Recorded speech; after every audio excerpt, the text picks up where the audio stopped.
I did move my mic around, so I want to make sure that. Yeah, you're fine enough there. I'm pretty sure. Welcome. Also, even though we're recording, I'm clearly going to ask stuff that I already know, but getting it to record.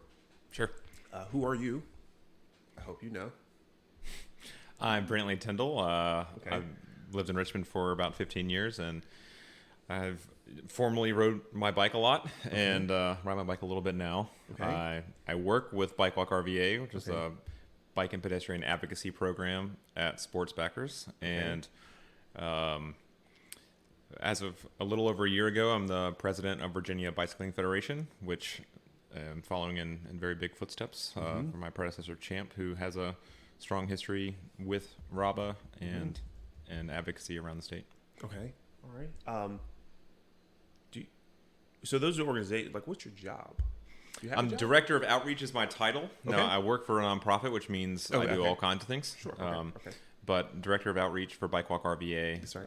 And I would say that, that's probably 75% of what I do at Bike Walk or at Sports Backers. And then I am very proud to do a lot of the heavy lifting for some of our premier events, like we just got finished with the Richmond Marathon, and I one of the things that I do there is I put together our structures. And so, some days I'm emailing senators and delegates, and some days I'm up at 4 a.m.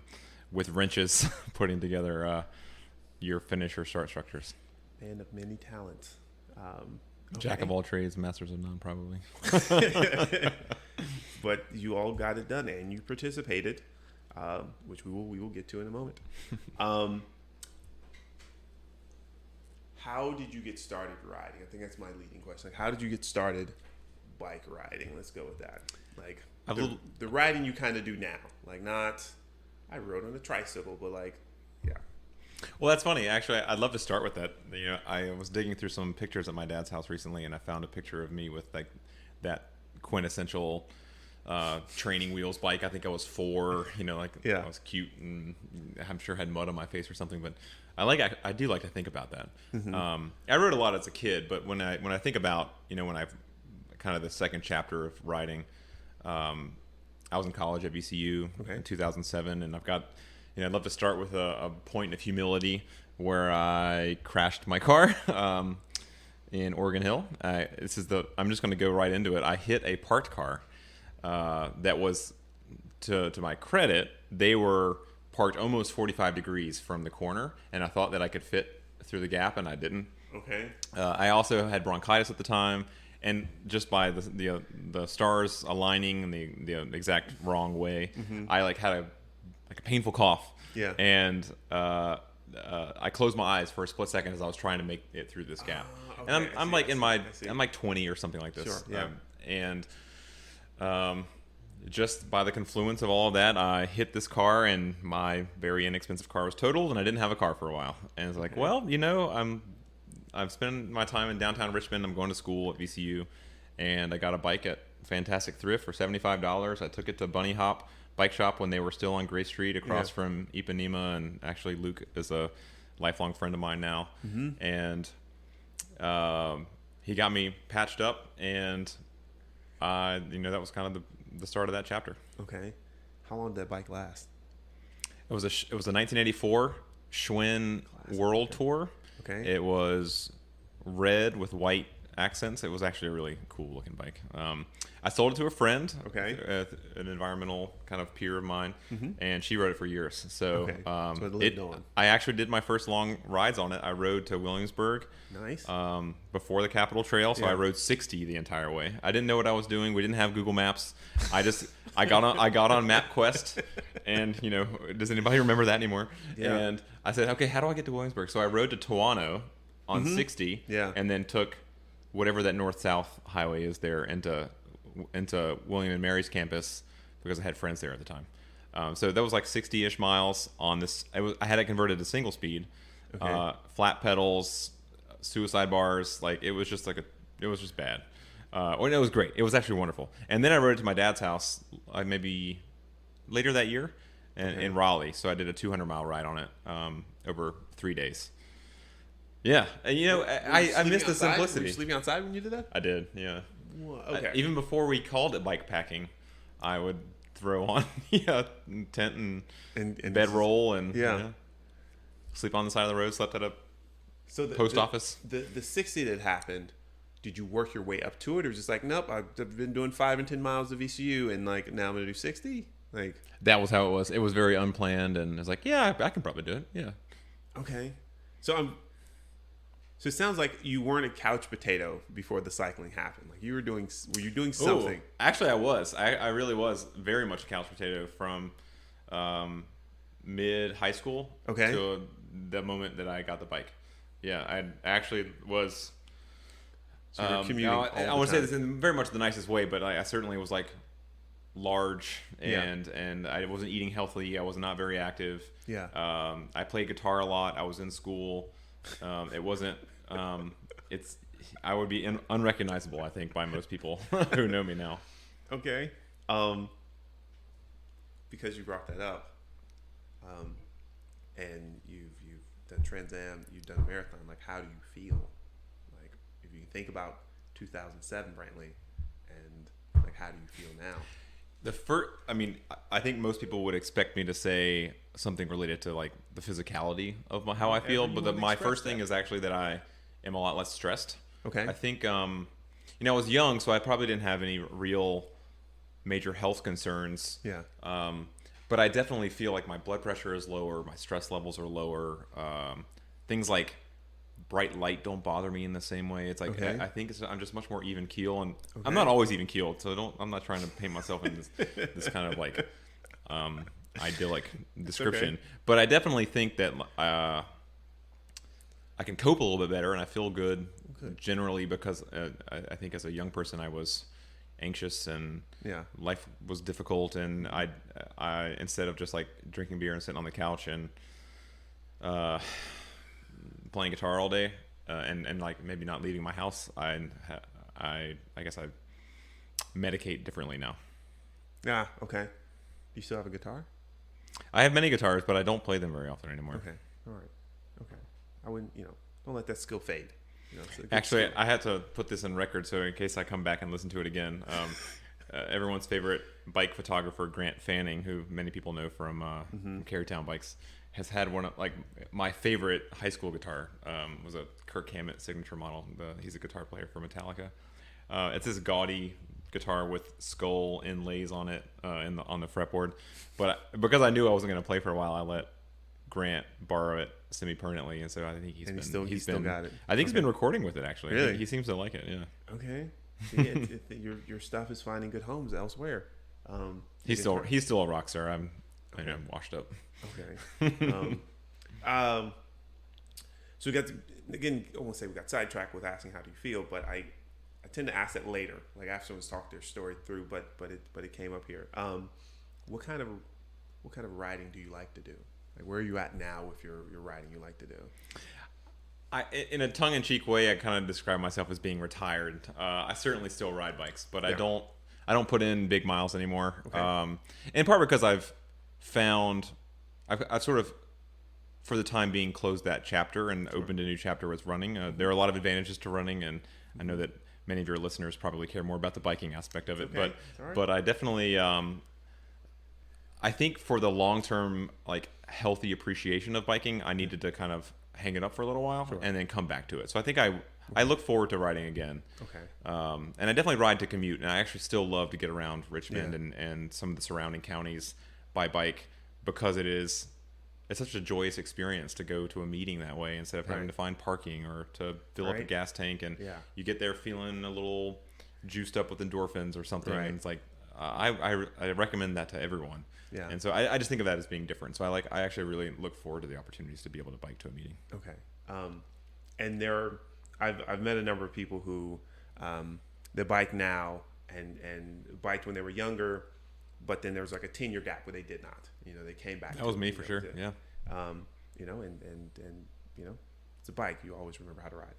So, but you said running, and of course you did the Richmond Marathon. I did not do the Richmond Marathon. I have to tell this one a lot because I work for Sportsbackers who produces the Richmond Marathon. Okay. So I'm there from 4 a.m. until about 6 p.m. that day. Okay. And I have 2 relatively long days the day before that. moving barricade, putting the start structures together, moving water coolers, that kind of stuff. So it would be very much impossible for me to run a Richmond Marathon while I still work for Sports Backers. Okay. So I ran one in Raleigh the week before, nice. and it was a nice, just to kind of toot my coworkers' horns, because I mostly just lift heavy stuff. But the people who are really in charge of the marathon do a great job, and I think that the event is really commendable. Okay. But you ran a marathon. How? Because this is my podcast, so I can ask. How long was that training schedule? Was it like a one day? I'm going to run a marathon, and or was it? I recommend that nobody does that. That's a recipe for a failure, an injury. I did do the Richmond marathon training team. So I did I believe that starts in May or June. It's definitely like approximately 6-month training program. That gives you a weekly training schedule from the start all the way up until the middle of November, with your it's periodized, which I'm familiar with from like bike training. And with a solid taper at the end, and I just adjusted it a little bit to be on schedule for a different race. And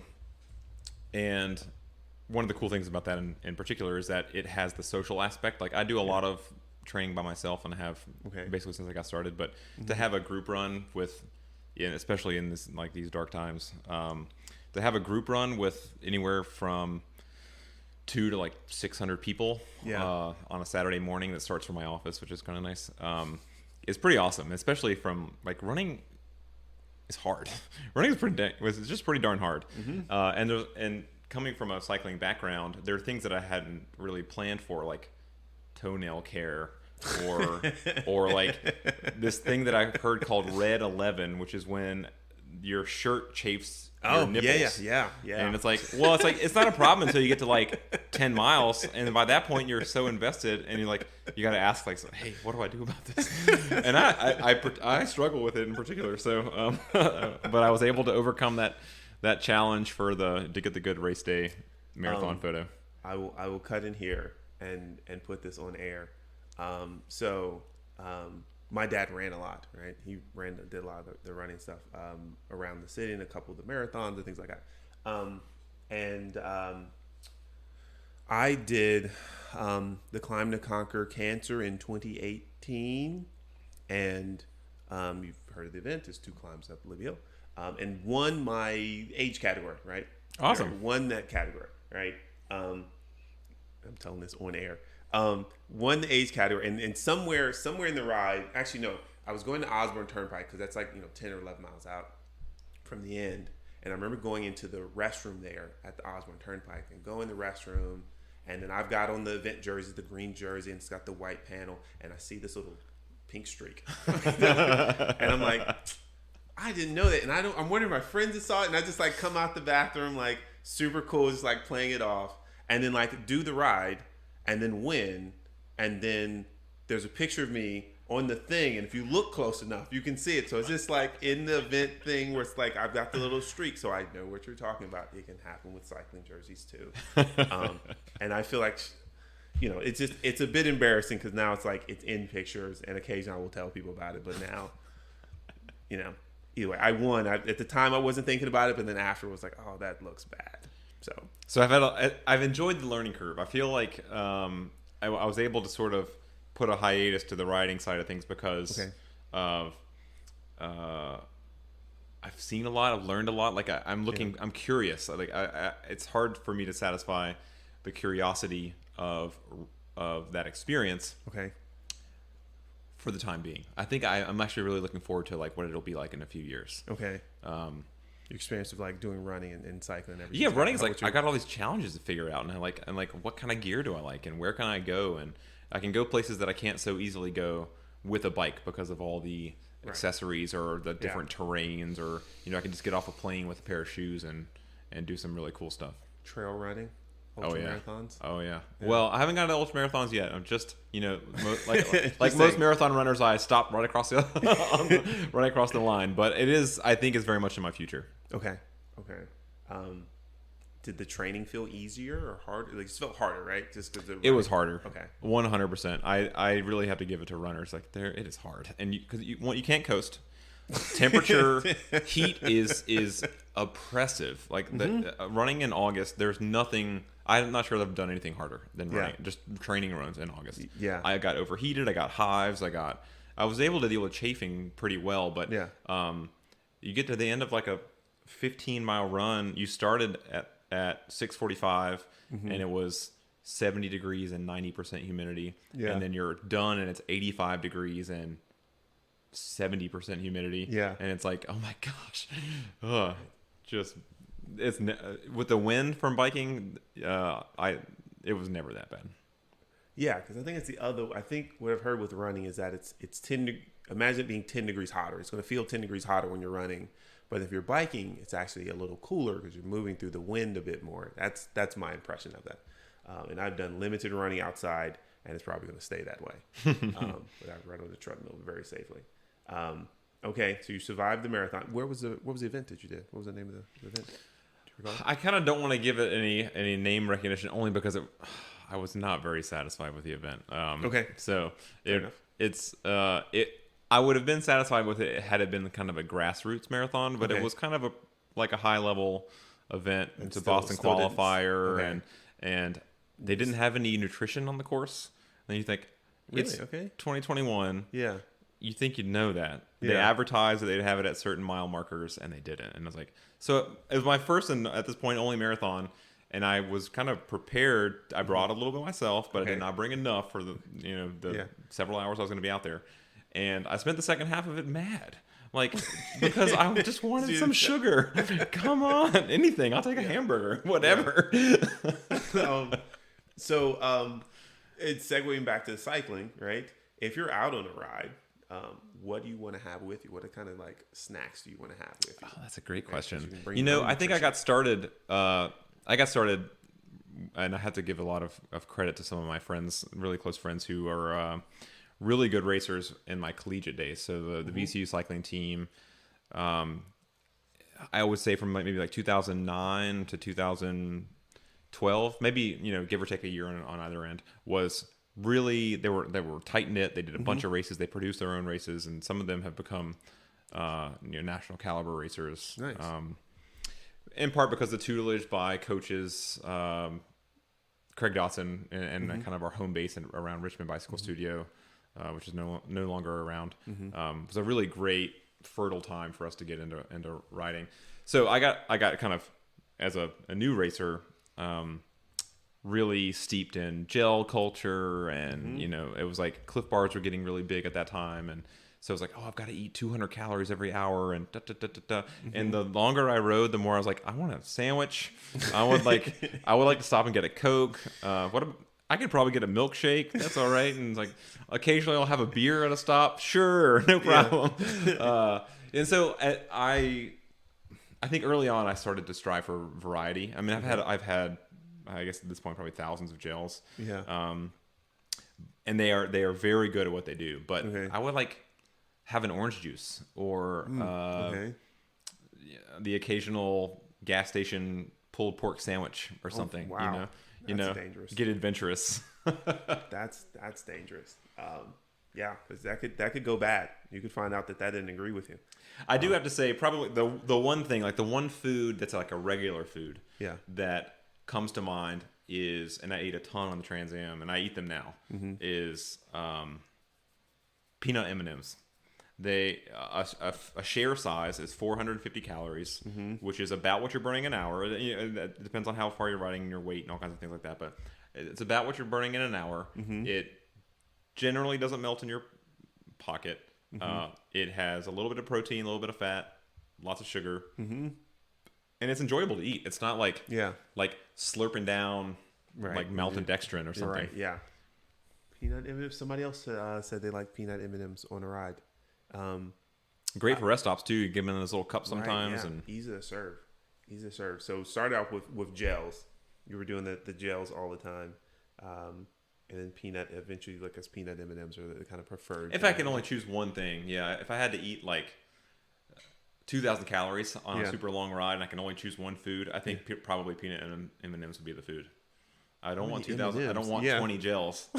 That's like indigestion waiting to happen. Yeah, right. I think at most I've done 3 gels in a ride, but it was it's a century. I've done that many. Okay. So I understand you're changing your, I won't say your career, but you're pursuing running a bit more now, right? We'll say that.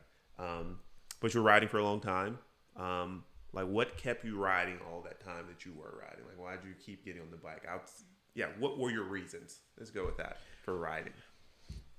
Gosh, I don't know where to start. I definitely have to throw it back to the cycling team. Mm-hmm.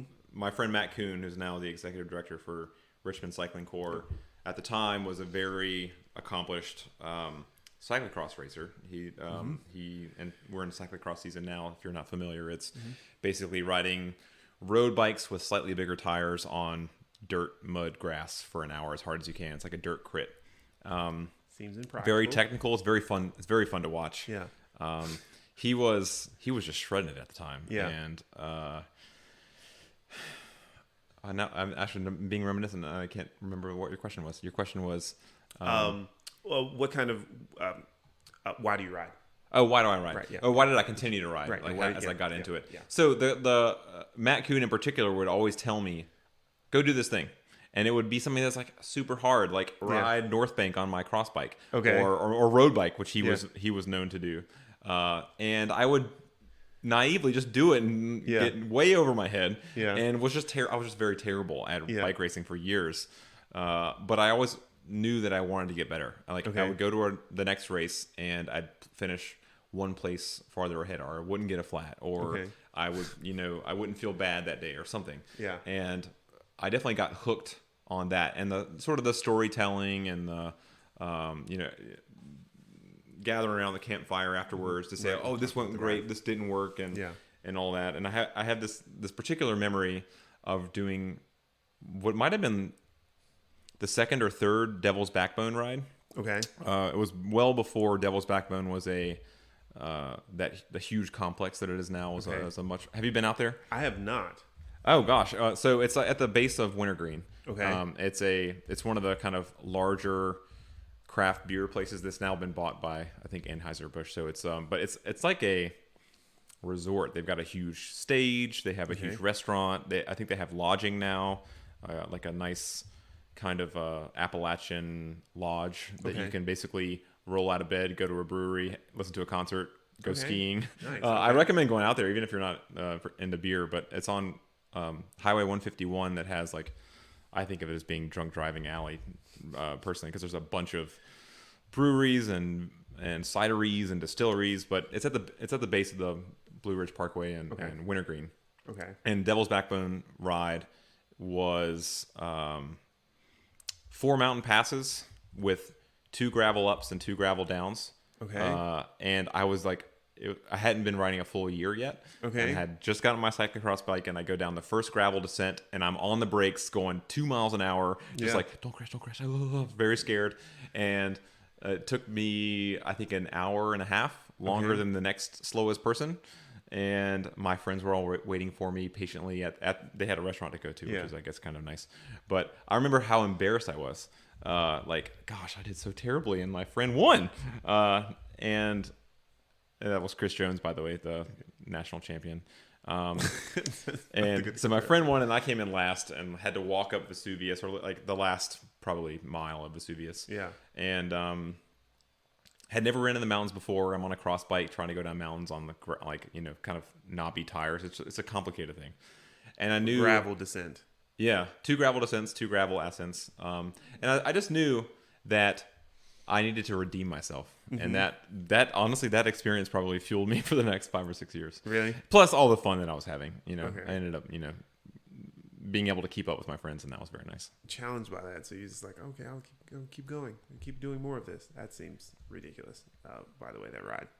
So it's well liked for sure, and especially from sort of the mountain biking and what you might now just call gravel riders. Yeah. But there wasn't really gravel specific culture back then. Yeah. as I mentioned, I'm hoping that gravel happens for me.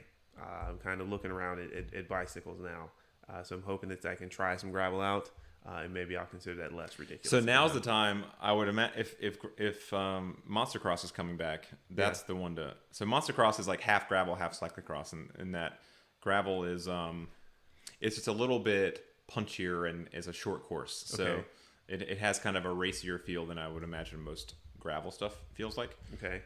It's not like Unbound or like it's not like a long point to point or giant loop. It's you're in the park in Pocahontas State Park the whole time. Okay. And that was also one of the things that I did a lot. That's a race, right? It's a race, but I mean it's a race like a marathon, isn't that? Okay. That you know there's all kinds of skill levels and finishers and stuff.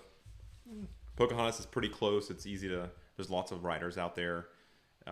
And the fire roads generally are not technical. There are some sections that can get like a little bit bumpy or something, or you might get to a creek crossing, but you can always just walk it if you want. I have some friends who ride out in Pocahontas quite regularly, doing gravel and mountain biking. And one day I will make it out there. A while ago, somebody offered me. I met a guy at Amy Williams had a fundraiser, not a fundraiser. It was like a celebration after, I think, the first Climb to Conquer Cancer at her house. And some guy who'd slightly had too many drinks was like, I was telling him, like, I just rode bike. He was like, yeah, man, you can use my gravel bike. You're about my height, man. Yeah, just let me know. You can just... I don't know who the gentleman was. And if he hears this and remembers the story, like, reach out to me. But that was like... at the time, I was like, I don't know if I'd offer my bike to a stranger, But that was very friendly of him to offer his bike, but again, hopefully that happens at some point. I think that the gravel scene is really interesting. I think on the very high end of things, it's getting co-opted by the pros and the UCI and USAC. And I personally am not crazy interested to watch like retired or kind of like semi-washed up pro or domestic bike racers go kind of like stomp around in this otherwise like very creative, fun bike scene. They got to pay their bills. It is what it is. But on the local side of things, you got folks like the Dirtbags 100 ride that is sort of in and out of Outpost and the old coffee grinder rides that would kind of stitch together all the gravel that you could find in the city limits. In the old days, there were a lot more cobbled climbs too out in Fulton Hill that we would do this I know that Roubaix ride. And a lot of them have now been paved out there, so it's not you can't get all the bumps that you would normally be able to get. There's still one cobbled street out there in Fulton. Fulton, yeah. There's still one cobbled street. You have to go like behind the neighborhood back there. There's still one cobbled street, and it goes up to like an apartment community now. It's awesome. Right there, yeah. I've been up it twice. And you're ready to go then. If you're doing these cobble, yeah, you got it. Nah, I did 23rd Street once. And that was just nerve-wracking. Did you do Conquer the Cobbles around the World Championships? I did not, but I heard about it. That was a fun one because it rained. And if you don't have a lot of experience on cobbles, wet cobbles in particular, you don't really know what you're doing. And so I remember I worked for Sportsbackers who put the event on, but they cut me loose for a little bit to ride it. Nice. And I remember going up it. And it's just like, it's straight up. It's straight. It's pretty steep. Yeah. And I just see people crashing left and right in front of me. And it's just a wall of blinking red lights. And then because we required lights. And so I just see red blinkies on every bike. Yeah. And it's also reflecting on like wet posts and wet cobbles and wet, like the like signage along the edge of the barriers. And it's just like blinking red strobes. And then... And so I'm just picking my line around people trying not to crash. Ultimately, I think everyone had a great time. I believe overall that most people, but I think I've heard a few people tell me about the people, crashing who were not experienced and took the chance to ride on the course and, took a spill there on Libby Hill as well, which is, I don't know if I do 20. I could do 23rd again, but it needs to be perfect weather. Somebody's blocking the street at the top, like. It's safe to come up there. I won't even drive my car up there really. So those are your like why you kept riding. When did it go from I'm just riding to I'm helping out in the community? Like when did that kind of, was there some thing that kind of segued into that, or was it just like I'm gonna be involved? Like, what happened? Well, I think actually probably those happened in reverse. Okay. My career, I guess, as I got started, and I got focused on bikes, was in the environmental movement, and I was a student organizer at VCU around the time that An Inconvenient Truth came out. There was a big kind of national zeitgeist around climate change and sustainability, and I helped convince the university to start a sustainability program, and then they hired me to be the bike person. And so I didn't know what I was doing. I was recently graduated, and I think they picked me to be the bike person because I bike commuted, and I was the only one. So it was an opportunity to become an expert on those things, and then Sportsbackers hired me to I guess be their second staff person at Bike Walk RVA, which was formed in 2012. So it's not a super old program, but we have been around for a while now. So I started racing while I was at VCU, but I think I really went off the deep end around the time that I also went to Sportsbackers. Okay. All right. So those can sound like they happen, hand in hand. Okay. All right. Yeah, because I didn't know. I was very curious of when that happened, like when you started to get more involved in just, I'm just commuting from here to there. But apparently, like I said, happened all together. Okay. Virginia Bicycle Federation. You're currently the president. I am. Yeah. So, and if we're going to kind of like talk Jump a little around, bit about the interplay of the advocacy side of things, RABA in particular has a storied past of bike advocacy and leadership around the state. I guess it was over the summer that I took part. Maybe it was last summer. It's hard. These years are definitely blending together, but 2020 screwed a lot of things. Yeah, 20-ish something. Yeah. It's like I did the RABA Ride of Silence, which was not in particular for Bud, but everyone knows Bud and has a story to share. I was the guy who probably was talking too much at that Ride of Silence, and so if you were listening to this and you were the person who politely told me to shut up, I appreciate it, and I comply. But I have a lot of fond memories with Bud. I was a young, nascent bike advocate, very much wet behind the ears and energized, and kind of willing to pursue any idea about why things could be better and all these things. And Bud would very patiently sit me down and say, like, state politics is what it is. It has some challenges. There has some kind of protocol you need to follow. You have to think about what makes sense for each legislator and why they would want to do something.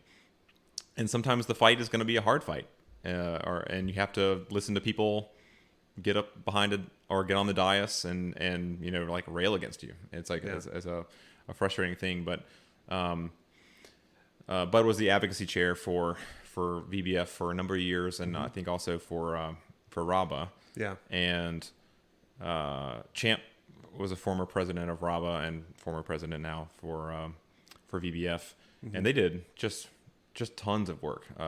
Just they had a lot of time to give, and they were very passionate, and made great strides. And so I definitely feel like over the years as a young person, I'm kind of growing into my maturity in this role. I haven't always taken every opportunity to like recognize just how much work they and the rest of the board for VBF and RABA have done. And I have to give a shout out to Cheryl Finucane too, who was a safety chair for I think both for RABA and for VBF. Okay. But she was responsible for me becoming a League of American Bicyclists certified instructor, like Greg and other folks, and Eric, definitely very prolific educators. So when it came time for Champ to step down as president, I threw my hat in the ring, and they gave me a vote of confidence, I guess. So it's been a little over a year now. Okay. And we've had in that year, VBF, we got 2/3 of the Bicyclist Safety Act passed, which is what you might call just the change lanes to pass requirement, and allowing bicyclists to stay two abreast. Okay. The safety stop became a study, and that is now is pretty much wrapped up, but it'll go to the General Assembly before the next session. Okay. The good news is that, and I haven't seen the final report, but from what I've heard and from the meetings that I was a part of, and we wrote an official letter to go to the General Assembly as a part of that whole process. generally the study group was favorable to adopting something like the safety stop or the Delaware yield. Okay. It wasn't unanimous, but it also wasn't, there were no fireworks. So it ended up being kind of, I feel pretty good. Okay. That's good. I think we got everything out of it that we could get out of it, if that makes sense. We did a membership drive that really increased our membership. And if you're a member of VBF, on behalf of the board, I really want to thank you for your support, because it helps us do the work that we need. And if there's anything that we can do to incorporate your thoughts, we're pretty accessible people. We care a lot about it. We, at our last annual meeting, which was just a couple of weeks ago, we adopted a strategic plan that's not quite ready for public consumption, but we're going to, pretty it up, put it in a nice PDF, and make sure that people can read it. We're really proud of kind of putting our heads together and committing to something to do for the next few years that we can really get other people involved with too, to make bicycling better for everyone in Virginia. Okay. And if someone wants to get more involved, right? They want to go from, I just ride my bike around to like, I want to help. Like what suggestions do you have to someone who may want to, who just wants to help? They want to improve in their cycling community. That's a really great question. And I think the first step is probably different for a lot of people.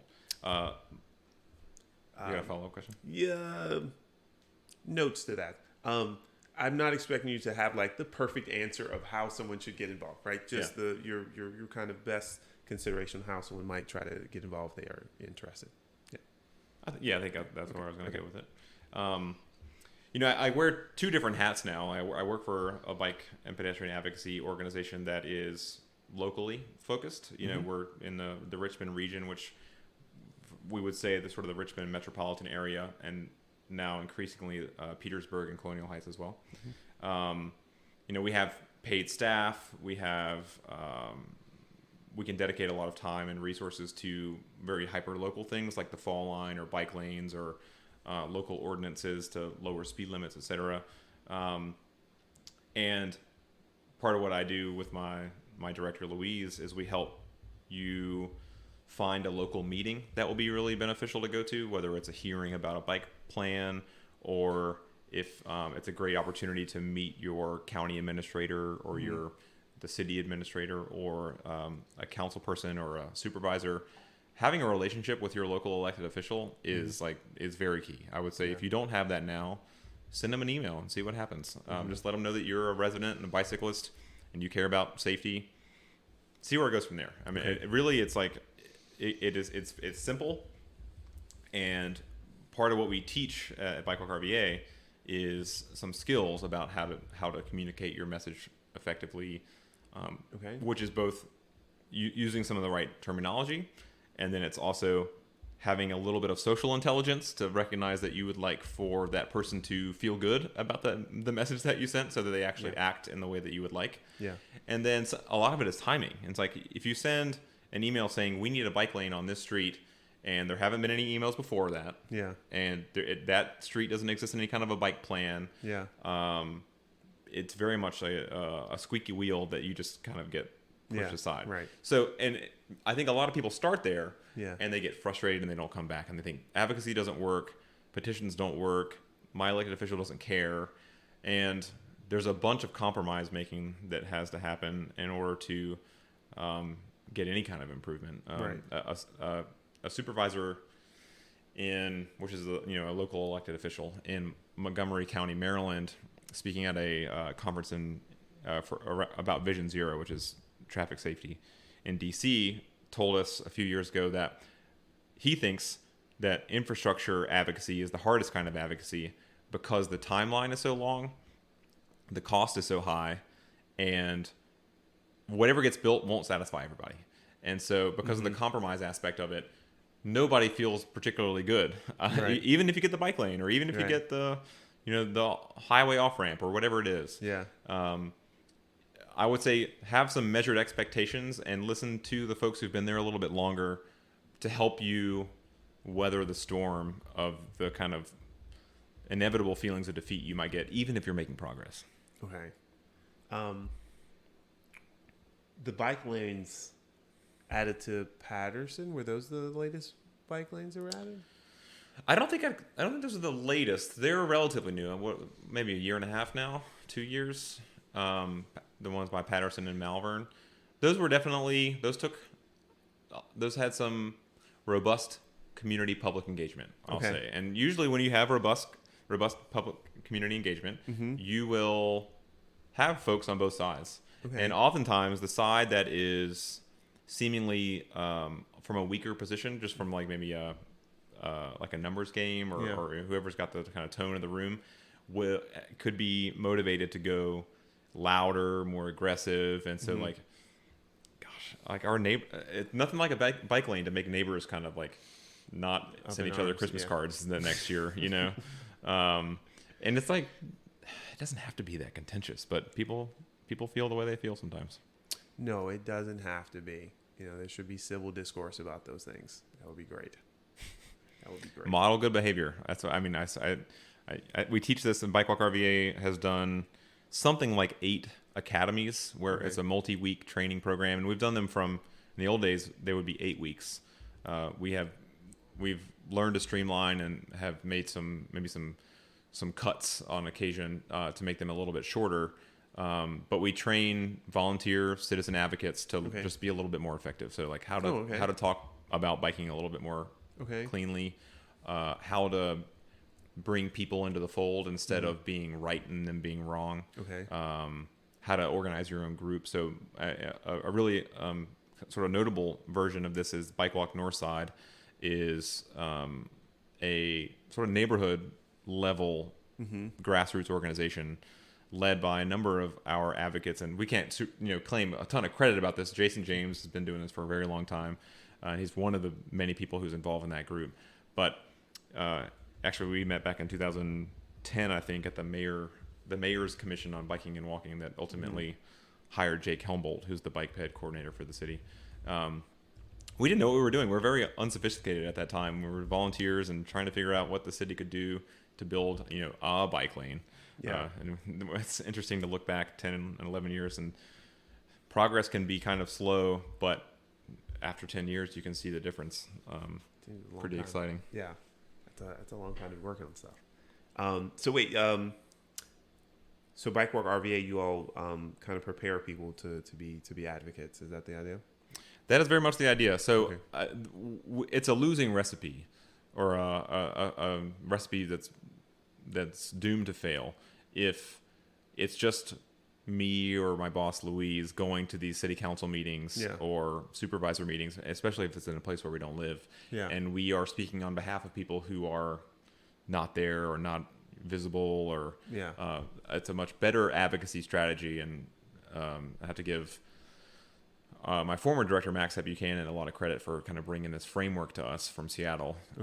That a large, expressive, and coordinated group of residents is more likely to be effective. And a great example of this is the Brook Road bike lane ban that was proposed in 2018. When we showed up to city council, and after about 8 or 9 months of work on it, like that's how long it had been continued, and we had a number of public meetings before the ultimate showdown. About somewhere between 13 and 15 people showed up to oppose the bike lane.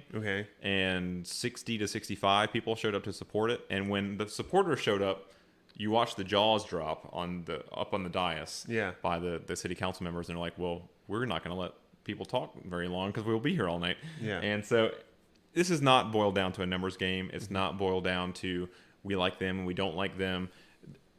What you say is important. The project itself is important. And ultimately, it would be best if there aren't any losers in the situation. But very rarely do you get consensus on anything that's that big. In the grand scheme of things, the 60 to 65 people were city residents. They lived in the district.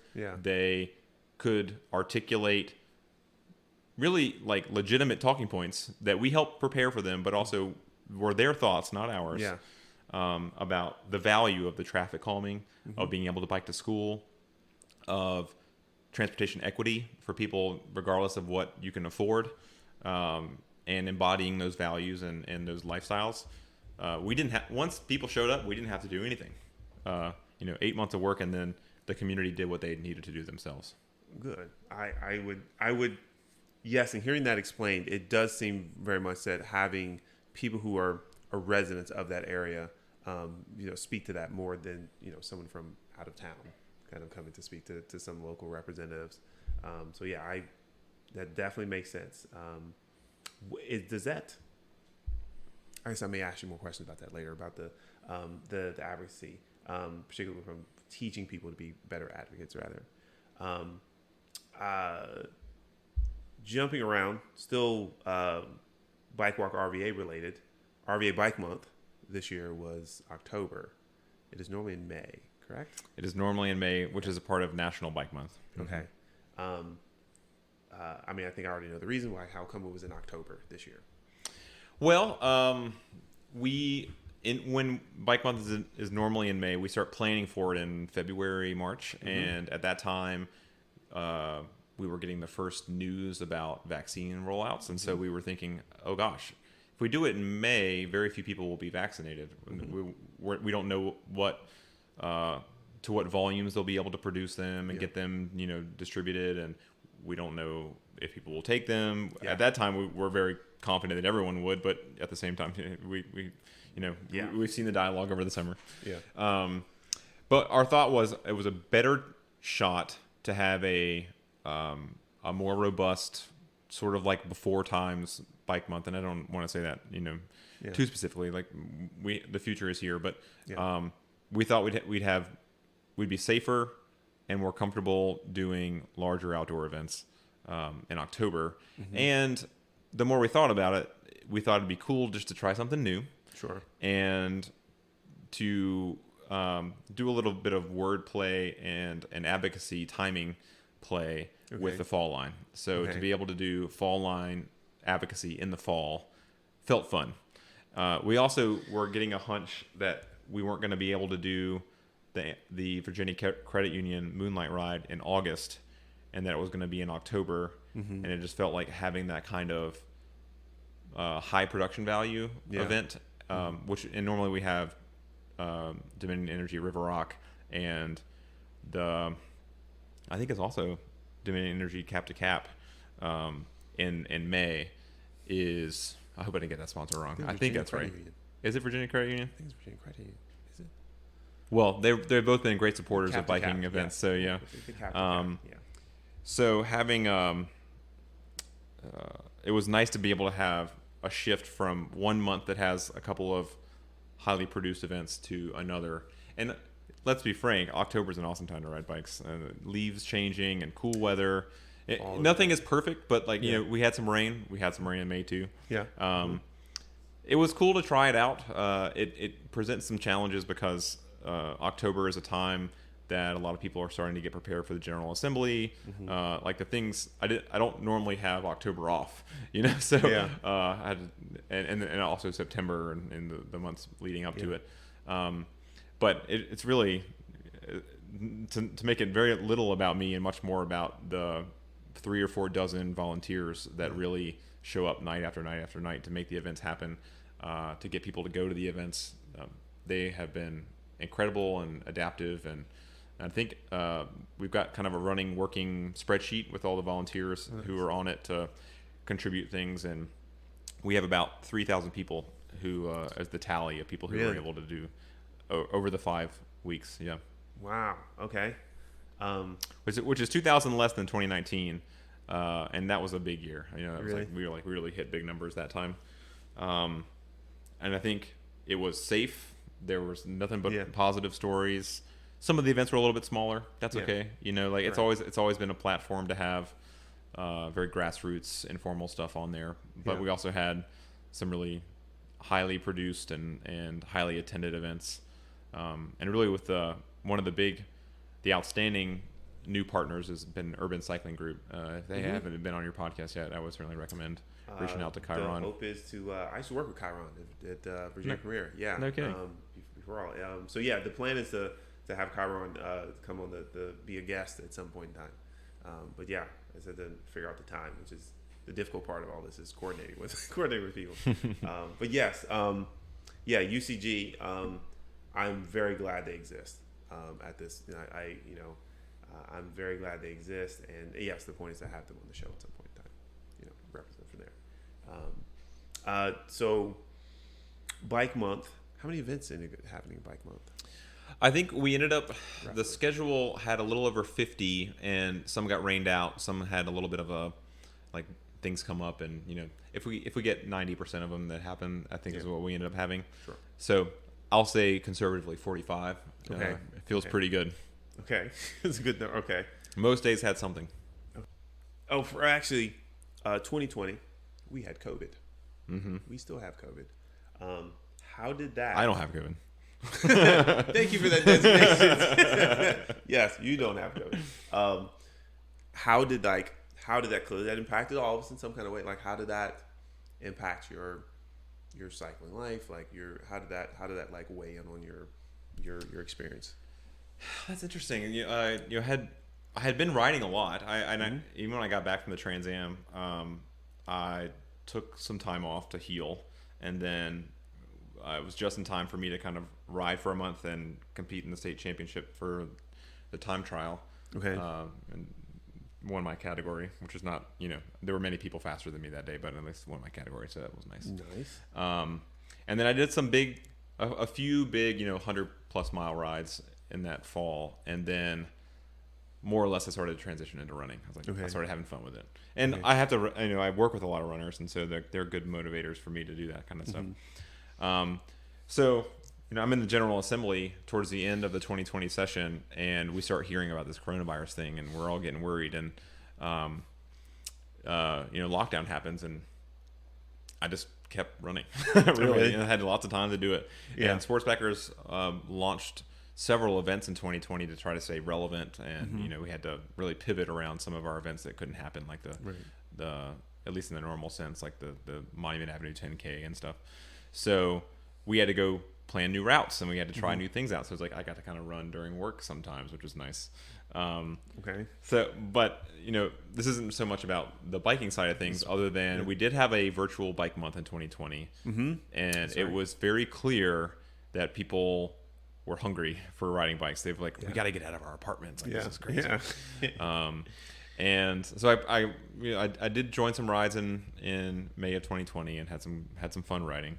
But then later that year, in my very new role with VBF, went to the General Assembly to do some let's call it candidate education and issue education around the Bicyclist Safety Act. And it had been clear over that year that bike riding was through the roof. Bikes were selling out everywhere. The bike industry around that time, and I haven't gotten an updated number, but I think it's still probably pretty relevant. The bike industry claimed that bike sales increased 120%. So that's more than doubled in 2020 because demand went up so high, and because people couldn't go to the gym. So the only health that they could get was doing some biking outside. And walking and running. And I think that's, to some degree, that's Urban Cycling Group's story, that they had to they couldn't do the team sports that they had liked doing, and so they figured out a way to turn bikes into a team sport, which I think is just wonderful and should be shouted from the rooftops. So that, I think, was very impactful to the General Assembly to say, bike safety is going to be really important because people really are riding, And, my peer, good friend and sort of, just overall cult of personality, Kat Anthony from the Virginia Capitol Trail Foundation, they have counters on the Capitol Trail, and so they were able to quantify some of the data of ridership, and they saw 300% increase in some places, and in the busiest sections, like Almond Creek, which is near Vulcan and the Rocket's Landing climb. That's yes, I saw way more people out on the trail, more families out on the trail, which was fantastic to see that many more people out there. So that was great. I will say that was probably, from a personal standpoint, a motivation for me to get out in the woods, as far as I could go. Really? So I did a lot of running at Pocahontas State Park. Okay. now that I live in Petersburg, on Petersburg National Park Petersburg National Battlefield. Okay. And so, yeah, I was a little bit more motivated to just be. I wasn't worried so much. I was following the science about transmission, and it seemed like being outside is not a problem. We brought in some health experts for Bike Month that year to say, just kind of be separated. Don't share handlebars or whatever. And but a little extra can't hurt. And so, like, I just went out into the woods and ran a lot out there. Okay. Do you prefer solo riding and running? I think generally I do. Okay. Yeah, it's very meditative, contemplative, and if something goes wrong, I don't have to worry about someone else. In terms of like if a flat tire, I don't have the added pressure of someone now also watching me change my flat tire. I can just do it on my own. Not that I have anything to prove or like I'm particularly bad at it. It's just more like you don't want to inconvenience someone else. I just like can march to the beat of my own drum a little bit. Okay. All right. But prior to 2020, you did a long bike ride. I did a long bike ride. Trans Am bike race. What was the thought process to get you to doing that? Like, what was like? Did you hear about it, and like, what made you do it? Probably lots of things. I will start with going back to the humility and to say that I was never a very good bike racer. Okay. You can. I don't know if the camera's still on, but I've got a little scar right here. I see, yeah. I ended up on the cover of Style Weekly when I crashed in 2014 in sort of dramatic display in front of the courthouse. The year before the World Championships, the organizers brought the Collegiate National Championships, and they had an open race, so I raced in a crit. Okay. As a non-college student, right in downtown. It's a super cool course on Franklin Street and Broad Street. Nice. And I crashed at the beginning of lap 2. It's sort of a long story. I went into a corner too hot. Yeah. I was probably a little bit anxious, like I hadn't kind of gotten the jitters out yet. Yeah. But I'm always late. This is something that everybody in my life knows about me. I'm a late person. And so I'm late to the race, and I didn't change my back wheel for my race wheel. So I had my training wheel on, and I learned that day that was not a very grippy tire. So I'm going through the kind of paver sidewalk, and I just feel it go out. I hit the barricade in the corner. The barricade opened, like it wasn't closed. Yeah. And so I hit the end, I didn't hit it broadside. I hit the end of the barricade with my cheek. Went over and this is just one example. I'm not a super crash prone person. I didn't crash very much, but I also was not the most the boldest of bike racers. I was more conservative in my line choices and dive bombing corners. I was choosier about that kind of thing. But in all my failings as a crit racer or road racer or, God forbid, cyclocross, I had a middling success here and there. Sure. I had a good day here and there. But I knew, after a couple of years, I realized on training rides that my friends and teammates all got tired before I did. Okay. And then I started racing time trials, and it was like, wow, I actually am okay at this. Okay. And I think both from a mental standpoint and from a physiological standpoint, I'm better at going long, hard, steady than I am at punchy and aggressive cornering in particular. I'm not a daredevil. Okay. And I wasn't a team sport person. I was a couch potato guitar player for most of my life until then. And so I think maybe I just didn't develop some of the balance stuff that lifelong athletes have. Right. I definitely think of myself as being kind of a adult onset athlete, and I have some, I'm cautious. I mean, in cautious, you can't, rare is a good athlete, particularly cautious. Good. So it was like, well, yeah, I'm going to pursue the thing that I think I might be okay at. And then I just kept going longer over a long enough timeline. Okay. And then, so then you're just like, the Trans Am bike race was like the culmination of that kind of thing. Then, so I remember when Lael Wilcox won in 2018. Okay. Or was it 2016? I think it was 2018. She won overall. So she was a lady who won the whole race, and that's pretty rare. They do say the longer the event in ultra running and ultra bike racing, there's a bit more parity between the genders. Okay. But it was just cool to see. It never happened before. Yeah. And the Trans Am bike race comes right on the Capitol Trail. So it's like it was home, and I got super inspired to see it happen. And it was 2016. I remember now. Okay. So that was a couple of years before I saw it, and then I think it was the 2 years before, so the year after, Mike Hall was killed, and he was the original. He won the first one. Yeah, and he was a legend of the sport of ultra racing. And he did ultra mountain bike racing. I guess he set the record on the Tour Divide. He set the record on the Trans Am and the Transcontinental, which is the European version. Yeah, okay. And they're all a little bit different. And he was killed doing a similar kind of race in Australia, hit by a car. Okay. Which is just crazy. Like, and I'm personally very motivated, and it's a conversation for another time. But when exceedingly skilled bike racers are killed by drivers, like, who do you think did it? And that bike race, ultra racers can get fatigued. We can all make mistakes. I've made mistakes, and I've, been fortunate. But generally, I'm pretty compliant, and generally, I'm pretty skillful. While I may not be good dive bombing a corner with in a crit, I think I share a skill that other bike racers and particularly ultra racers have, which is being able to interpret what cars are going to do. Yeah. And I'm more likely to crash into another bike racer than I am into a car, just based on my personal experience. Okay. But so Mike Hall, tragic, and Leo Wilcox, amazing, and the fact that it happened so close to home. Yeah. And then I had in 2018 probably my best year of bike racing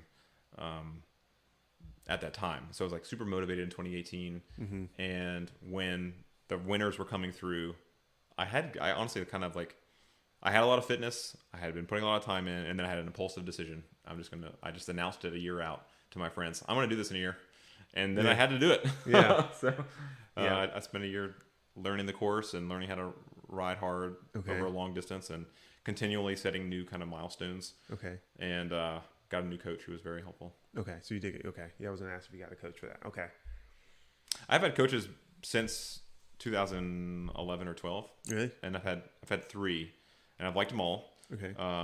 It's been nice to mix it up on occasion, because like they have their different styles, and I do think I kind of leveled up each time, but nothing against anyone in that statement. Different. Sure. But I definitely went for more of a long format analytical coach for my Trans Am preparation. Okay.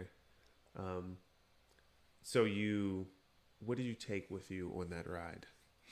Gosh, I don't have enough time. It's interesting. I didn't, I certainly left a lot of things. It was, you might call it ultra light touring, right? As the way that I raced. So I had a road bike. It's an Endpoint. So many people are familiar with that brand, sort of based out of Outpost. And it was just a steel road bike, endurance kind of road bike with disc brakes and a carbon fork. And they were nice enough to give me a fancy paint job. And frame bags. So like just your regular old bike packing frame bags. They were off the shelf ones. I considered getting some custom ones, and an old friend who I think is now in Asheville makes them here, and he was from Richmond. So the company's called Alpenglow. So I was thinking about getting custom ones, but I just got Revelate frame bags, and it was a sort of a half frame bag on the main part, and then a big saddle bag on the back, and then a couple of small ones. Like I didn't have a burrito, and I didn't have, which is the one out front. Just they call it a gas tank. So like one near behind the stem, and another one in front of the seat tube, which is basically an alternate gas tank. That was so I had one for things I needed to grab near the handlebars, phone, charger, some nutrition would be in there. The one near the seat tube would be basically all my mechanic stuff. So if I needed to grab something, I knew exactly where it was. Okay. The frame bag would have a layer, like a jacket or something, or a vest. Most of my calories that I needed to have access to, glasses, money, pump, the things that I would need on a daily basis would go in there. And then all my extra layers, some technology stuff, my bivy sack, which is basically it's bivouac is what is the full name, but most people are familiar with it as like a survival. Okay. It's like a sleeping bag meets a rain jacket. It's like a trash bag that you can fit your entire body in. Okay. It's low frills, no frills at all. Alternative to a tent. Okay. So I had a bivvy. Yeah. And a sleeping pad, an inflatable sleeping pad. And I learned from Mike Hall that you need a sleeping pad. I would have not done it. I would have figured I'm going to be so tired sleeping on the side of the road. I don't need comfort. I'm going to be out. I'm not going to worry about that. Yeah. I don't need to have the extra thing. Yeah. The thing is, it's way colder than you would expect. And if the ground is cold, then you won't. Not only will you not sleep, but you're like going to have to worry about your body temperature. Yeah. So I did bring that as an insulating kind of layer. So yeah, I brought pretty minimal clothing. I brought 2 pairs of socks. One was wool, one was not. Funny enough, I actually still wear those socks. Really? They have thousands of miles on them now, but they were good. Okay. 1 pair of leg warmers, 1 pair of arm warmers, a rain jacket. I had another pair of arm skins, like the sun protection ones. Yeah. Because I was worried about cooking in the desert. Yeah. And a base layer and a jersey. That was it. 1 jersey. 1 jersey, and I actually swapped it out halfway through. Really? So Cutaway, which is a Virginia-based cycling clothing company. Yeah. Made some kits for me, and they were just amazing, and they let me choose the different fabrics on different panels. So I was like, oh, okay, for this one I want aerodynamic shoulders. Nice. And for the next one I want it to be the most wicking thin material that I can get. So I don't know if it made any difference at all, but it was kind of cool. It was cool to think about that in the hot section I want more breathability, and in the first section I want, and potentially the windier section, aerodynamic panels. Yeah, it was. There were times that I wanted more clothing. Yeah, and there were times that I wanted fewer things in my bag. So I think it ended up being a good compromise. Okay, and I looked through the pictures that you sent, and of course the food sticks out. I ate so much food, and I Instagrammed it a bunch. Yeah. Were you just eating? Well, I mean, of course I saw the picture. I'm guessing. What was the food like? Were you just eating snack food like the whole time? Okay. Any opportunity I could eat a vegetable, I would. And it was pretty rare. I have to say, if you've never been through Middle America, there just aren't a lot. And even before the race, I anticipated this being a tour of America's forgotten gas stations, and it's very much what it was. Yeah. And I wasn't near populated areas for most of it. And so you go into a gas station and they have fried chicken sandwich, or they have a hamburger. And if you I think it'd be impossible to do this as a celiac. How would you get calories? There's just white bread, buns, and hamburgers everywhere. Yeah. In Middle America, it was a very cool, very fast, hard anthropological study for sure. Okay. But yeah, any chance I could eat real food, I ate real food. And sometimes I would leave a gas station with 3 hamburgers. I'd eat one and have 2 in my pockets. Really? Because you need to get. Sugar calories burn off crazy fast. Yeah.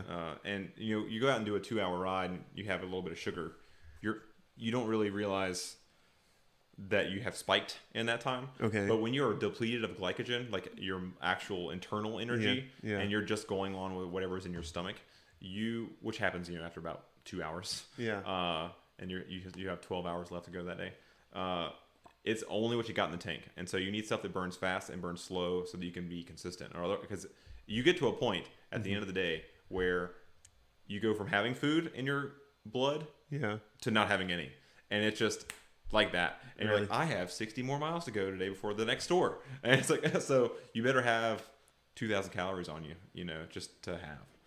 So you knew where all the store stops were going to be roughly? Or did you just... I had done a lot of preparation for that. Okay. I knew to be flexible enough that things were not going to go to a specific plan, that I had be able to know where every store was, but I knew where a lot were, and I knew where they were when it was important. Meaning there's a place in Idaho where you have 125 miles with no stores. So you gotta make sure you have your stuff. I knew that I was going to try to make it at least 100 miles without stopping from the start. So I did that. I think I stopped at 110 or something. So yeah, it was very much like stopped time is how you lose the race. Yeah.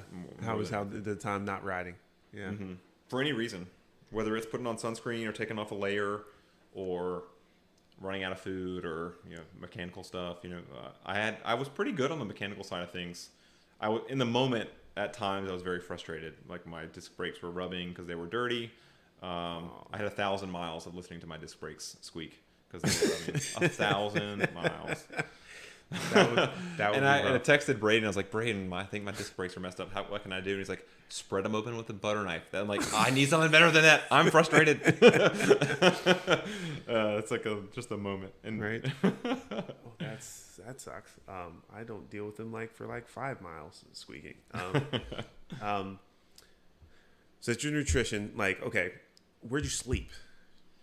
A variety. I had planned to sleep on the side of the road as much as I could. One, because getting in and out of a hotel takes time. Okay. I didn't want to get too comfortable. Sure. And, it's a cost saving kind of measure too. But when I got out there, I started realizing, gosh, it'd be nice if I could spend 4 hours in a motel right now. And I also, after having, I think, 1 or 2 hard nights in terms of the logistics, you basically ride as long as you can, and then you try to stop immediately. Yeah. The problem is, if you have to make a choice between stopping in 5 miles or stopping in 35 miles, you have to make sure that there's going to be someone in that hotel. Because the thing is, out west, in the low populated areas like Idaho and Wyoming, you can get to a hotel and there's no one there. Yeah. If the hotel keeper goes to sleep. And so I started being a little more prepared and saying, I'm going to make it to this one so that they know that I'm coming. Okay. And at one point in Illinois, I rode through a midnight thunderstorm, and I didn't get to the hotel till 4 a.m. And thank God I had. I probably rode by a motel at some point that I would have preferred to have stayed in. But because I had prearranged it and all from my phone while I'm riding, so it's you're kind of limited to what you can do. Gosh, I can't imagine what I looked like when I rode in there. I had a hard time getting into their parking lot. It was dark, and it was a kind of suburban development. I couldn't see where the curb cut is, so I rode through the grass. But it had been raining forever. The Mississippi was flooded and all kinds of things. And so I get mired in grass, and I'm stuck and muddy, and I'm in road shoes and cleats, and so I'm I had to have looked a mess at 4 a.m. Wet, absolutely totally wet, dirty. I would have loved to have a picture of that. True sight there. So would you how much sleep were you putting in? Were you just I set a timer and you just what was there a red so you show up or you sleep on the side of the road? Did you set a timer? I'm gonna sleep 3 hours, 4 hours, 5 hours. I shot for 3 to 4 hours most nights. Okay. I failed to do that a fair amount though. So I would sleep for 5 or 7 on occasion. I think maybe I slept for 7 twice. Okay. And I was real mad at myself at that point. But I never really pushed myself to that limit before. I think if I went out and did it again, and maybe I will, maybe I won't, but if I went out and did it again, I would be able to manage the sleep thing. That and the blizzard in Montana were the things that I was not prepared for, and I probably didn't handle as well as I could. You weren't prepared for the blizzard? I was not prepared. You on a road bike. You can't really be prepared. Joking. But did you set an alarm or something when you on my phone is the only thing I could do. Yeah. Okay. All right. I never had any trouble with it not going off as far as I could tell, and I would set 4. So it would be every 2 or 3 minutes, and I'm peeling myself off the ground in a park in Colorado, and gosh, I'm back at it. You can imagine your body kind of fights your desire to get up at that time. Okay, so I understand it took 22 days, 2 hours. 22 days, 2 hours. Yeah, in 2 hours. Yeah. With 1 0 day. 1 0, really? Mm-hmm. Where was that at? That was in the blizzard in West Yellowstone. Oh, right. Okay. I literally got out of bed twice for about 24 hours. About 24 hours. That I was after a very harrowing experience riding through a blizzard to get there. I did actually think that I was going to die for a minute. I probably was not in any real danger of it, but it was definitely in my head. Right. Yeah. I would see a car every 20 minutes. If someone would have seen me on the side of the road, I'm sure I would have been okay. But I definitely thought, I know my core temperature got low. Yeah. My head was getting dark. The sun went down. It had been snowing on me for 4 hours. I was like, I had been squeezing my fingers and squeezing my toes in my shoes to just get blood flow. I didn't even care if they hurt. I'm like, they're going to hurt. I'm not worried about that. I just don't want to lose my fingers and toes. And I've just got 34 miles to go. Okay, we got it. Yeah. And those were very slow miles. But you made it, eventually. I honestly, in hindsight, it would have been a better race strategy to have stopped earlier. Okay. And to have had a more solid day the next day.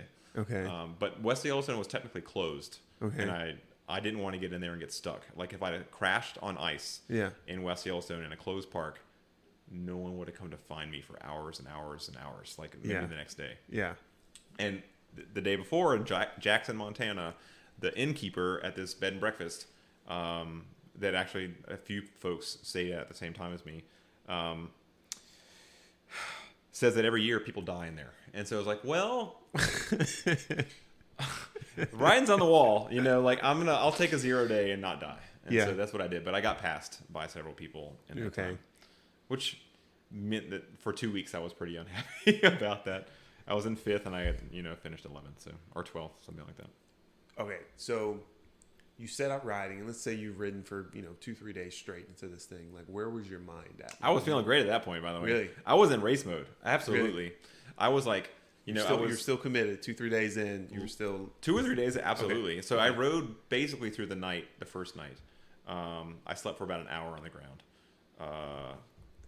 almost up Mackenzie Pass, and we didn't actually do Mackenzie. We did Santiam. There were 2 major detours that year because of snow on Mackenzie Pass in Oregon, and the Mississippi flooded. Meant that we had to cross a different bridge into Illinois. And that was kind of funny because the bridge crossing in Illinois, the bridge that I did cross had standing water on it. Like I was basically in the river going across this bridge, but it was only a few inches deep. But it's in the middle of the night. Cape, the little town of Cape Girardeau, I think is what it was called. I'm riding through standing water on a bridge, and this standing water, as far as the eye can see, so I don't know how deep it is or where I'm riding the yellow line, because like at least there's going to be a road here. I'm sure that most of the time there were like walls to the bridge or whatever, but still it was crazy. Still concerning, And at 2 a.m, and it starts raining on me, so the only light around me is my headlamp and my headlight, casting crazy light with like Forrest Gump water coming up. It's coming down and then splashing back up. And so it's like these strobes everywhere. It's like tracer bullets everywhere I'm looking around. And then I get to the other side of the bridge. I'm in Illinois. I turn left on this highway, and it's more of the same generally. And the only traffic out there is tractor trailer traffic. So like it's quiet or it's not. Right? It's peaceful or it's scary. Yeah. And there's frogs everywhere. Really? It's like felt like biblical. And that was the night before I made it in the 4 a.m. to the Holiday Inn that I made it to.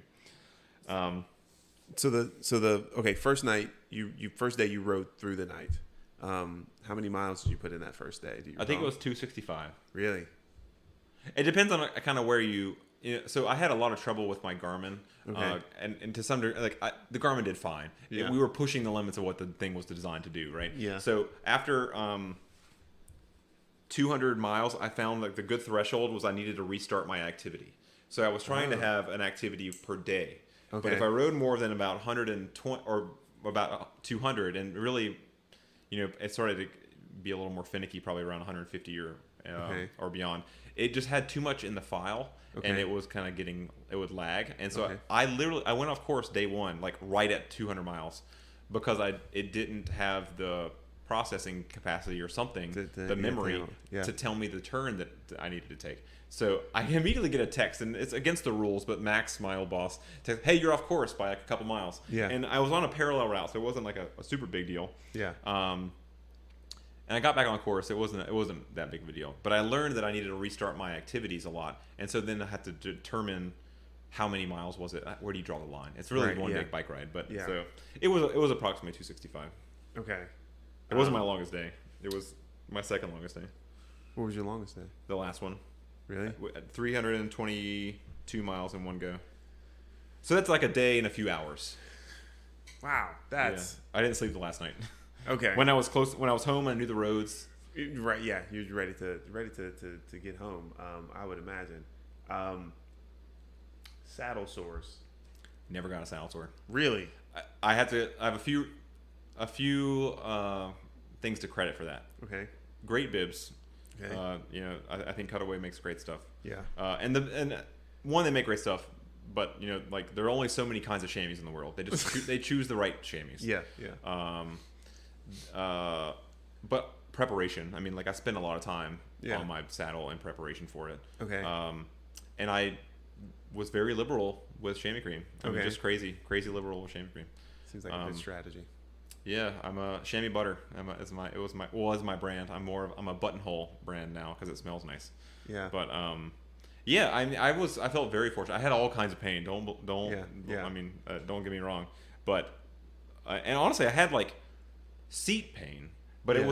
it never became a hard Yeah. like bump. Yeah. I just had pressure sensitivity, but I would like hang off the side of my saddle on occasion or something, or get out of the saddle a lot because like I just didn't want to be on my bike chair anymore. Right. So you do the riding, sleeping, the eating. So a couple days in, you're still good. You're still motivated. You're still race mindset. I was in super race mindset, like who's in front of me, who's behind me, what's the mile differences, right until I spent the second night in the same hotel in West Yellowstone. And it's like at that point the race was basically over. Like the race had continued to go on, and we also knew that that the leader was going to be like he was just so far ahead that no one was going to get to catch him. So what was the thought then? Like when you were like it was confirmation you weren't going to be first, that kind of thing. Well, I still wanted. My main goal was actually, you know, I had designs to get like on the podium. Like third place would have been like a life achievement of mine for sure. Yeah. And that would have in most years that had been like an 18-day thing. It's like okay, 18 days is my goal, and what that would have allowed me to do. In hindsight, this was so impractical; it never could have worked. But I announced the Trans Am, and then a few months later, a good friend of mine from college was going to get married towards the end of June that month, and I was like, "Oh my god, I want to get back for the wedding." Yeah. And so I basically needed like 18 days to be able to do it. Yeah. And that didn't end up working out, but it did give me motivation to keep doing the math, to keep getting as many miles in every day as I could. I never got complacent. I never got lazy. I never wasted time. That I could have otherwise not. You know, so I feel like there were moments where I was inefficient, but it was because I was like just cooked. It wasn't because I was like I don't need to keep fighting for it. I mean, if I could have gotten 10th place, I was going to go for it. If I could have gotten 9th, I would have gone for it. Yeah. And I caught people. I caught 3 or 4 people in the park the day that I did get back on there, and so they had kind of drifted. Yeah. They had used that entire day to catch back on. Okay. And then I got him in the park, and it felt great. I was back to racing right then. I remember, and actually a good friend of mine now, Jen, who's I think the second place lady of that year. I passed her pretty decisively on a descent. Yeah. And I felt like, yes, I got it. I'm still here. And so like you never know what's going to happen. All those people who passed me that day. Yeah. They could have burned it too bright. They could crash. The race was still on. I just knew that third place in 18 days weren't going to happen. Yeah. Okay. So you still had your head in the game. I was racing until the last day. So, and this is like, there's a lot of stuff that I could talk about in the middle of the country, but in terms of race impact, the most decisive thing that happened towards the end of the race, like I didn't change position for a long time. Yeah. But Matthew from Australia was always within like 15 to maybe 100 miles behind me. So like a closable distance over this kind of race. If you just lose a couple hours here and there, like someone will catch you that way. Yeah. He caught me in Mineral, which is just 50 miles west of here, at a gas station, and his GPS was either lagging or he had turned it off, which is you're not supposed to do, but it happens, I guess, in this race. Yeah. It just be a little bit deceptive, so that you don't know that someone is pulling up in your wake. But he got me at a gas station because I had gotten a flat an hour beforehand, maybe 2 hours beforehand in Palmyra, and it took me forever to change the tire. And I actually, from Palmyra all the way to the end, I was not able to get the tire to seat all the way around. Okay. So I just had to risk it. It's like risk it for the biscuit. Like this is race mode time. I just put it on with it wobbly. You know, if you don't put if the bead doesn't sit on both sides, it'll be a little wobbly like this every time it goes around. Yeah. My rear tire for 200 miles was like that. Because I couldn't spare a moment. It was a mixture of hand strength and maybe dirt inside the tube or around the tube. Yeah. Or in the bead itself, and I'm like, or my pump was losing, like didn't have enough. I needed 5 more psi.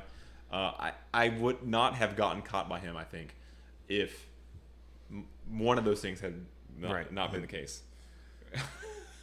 So I was like, we rode together for about 200 miles until the end, and we didn't decide. I can't speak for him, but I'm pretty sure he was on the same boat. We were both thinking when we're going to get each other. Like, when's the moment that I'm going to attack? If he takes too long at this store, I'm going to leave. Yeah. So wait, like, you were riding like... We rode together. Oh, okay. We chose... I mean, at that point, we're like, gosh, like, it's been 20 days. Yeah. We might... I know the roads, so I can show them around. It was nice to have company, because I didn't have company for almost the entire time. Yeah. And I figured there's little chance I'm going to be able to just ride him off my wheel at this point. So he was there. Yeah. He got me at the gas station. So I could either try to ride him off my wheel, which is... At that point, we're just riding 13 miles an hour. We can't do anything. We can't do anything more. It's really just don't be stopped. It's the only advantage that you can have. You're not going to ride him, be faster than him. Yeah. So what I figured I could do is use local knowledge of the roads, because I know the Capitol Trail like the back of my hand. Yeah. I know a bunch of these. I mean, just everything from Ashland to Williamsburg, I know perfectly. Yeah. And the Colonial Parkway, once I'm on it, I don't think I'll get turned around. We rode that way the entire time. We're like sizing each other up. We're talking about our race history, and he, I think, was probably a more prolific racer than I was. And it wasn't. We did some sprints, with maybe a mile or two to go, and then we sat up and we just rode in together. Yeah. But it wasn't until the sprints that we were like, okay, we've had our fun, haven't we? And then I'm glad we did. I'm glad it ended the way it did, because racing for 12th or 11th is like kind of silly. Yeah. And instead we got cool pictures of us bumping our hands together, which is like made it nice. I think I saw it. That's nice. Yeah. Actually, I saw that picture, because I think was that on the Parkway? Or that was right at the monument. Okay. Mm-hmm. Nice. Okay. How'd you keep would you have like a battery charger with you the whole time, like to charge? Like, so I brought I bought a. You basically can't do this ride without having a dynamo front wheel. So it's a generator front wheel that was wired up to my headlight, and so that is a very power efficient way to have a very bright, effective light. Is your headlight? It's like literally like a car headlight almost, but a little bit smaller. That only uses like 10 watts. Okay. When it's on and you're just riding, powering it with your pedaling. Yeah. I also had I don't know if it was a sine wave brand or one of the other brands, but a USB charger that hooked up to that dynamo as well. Okay. And you just have to go more than about 6 miles an hour for it to be able to charge stuff. And the faster you go above 6 is the more it will charge your phone while also using the headlight. Now, if you're not using the headlight, then it's pretty easy to do. You just put your phone in your gas tank, and you can have it plugged in. I actually used it very little, because I would charge my phone when I would stay in a hotel or something, and it would just keep its charge pretty well, because I wasn't using it that much. I was just on the phone or looking at. I mean, I had to charge it probably once a day, but it wasn't like, or let's say once a day and then once at night, but really wasn't that bad. Okay, all right. But I would have had a really hard time not doing it. If you had, and the people, this is probably a little bit in the weeds, but I as a student of this pretty new sport, I think that there are kind of two extremes for how you do it. There is ride kind of slow, relatively speaking, and never stop, never sleep. Like, if you could sleep like 2 hours a night, great, as opposed to like the 5 or 6. In 2018, the record was set, so just the year before me, the record was set by like a guy in his 50s who rode super hard, and he got more sleep each night. And I was like, that sounds like my kind of style. So I went for that one. Not being able to really like test it, I figured that was the way to go. Knowing me, I would want more sleep. Knowing me, and like when I got out there and I saw the field, it was clear that I was like the time trialist of the people in the group. Like, I had a super low position, flat back, slam stem. I was comfortable, honestly, and it's like I've spent a lot of time in that position. A lot of people were up in the wind, catching when they didn't have aerodynamic stuff on, but I was going, let's say on like day one, I averaged 19 miles an hour. Okay. 265 miles with intense. at least half of a mountain pass in there.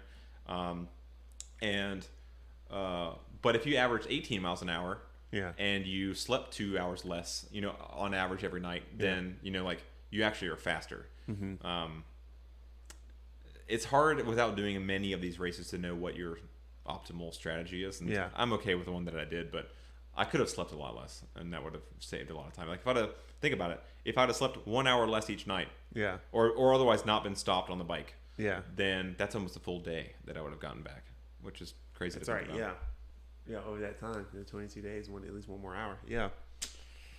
You have to do it again. Well, maybe I will. Maybe I'll go for the old man category sometime.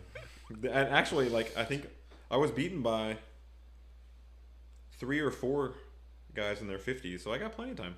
Okay. Get some old man strength. So you came home.